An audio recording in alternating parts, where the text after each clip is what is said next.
Assalamualaikum warahmatullahi wabarakatuh. Anda rindu mendengarkan kajian-kajian dari ustadz-ustadz kita dari Aceh? Kunjungi channel YouTube Maulizul Akbar NAT. Subscribe, like, share, komen.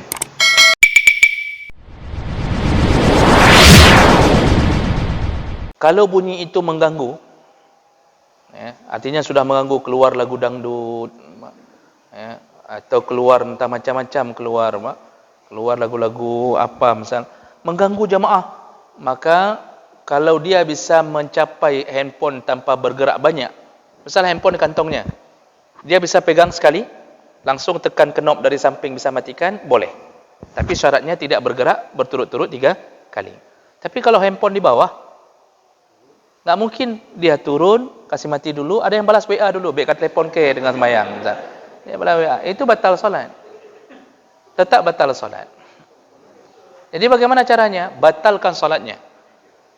Batalkan solat. Kalau sudah mengganggu sekali, besar sekali suaranya, Pak, orang nggak bisa solat lagi.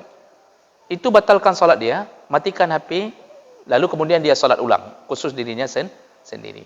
Yang dia biarkan nggak boleh.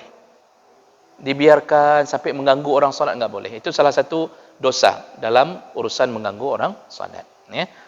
Jadi dibolehkan kalau tidak bergerak sebanyak 3 kali.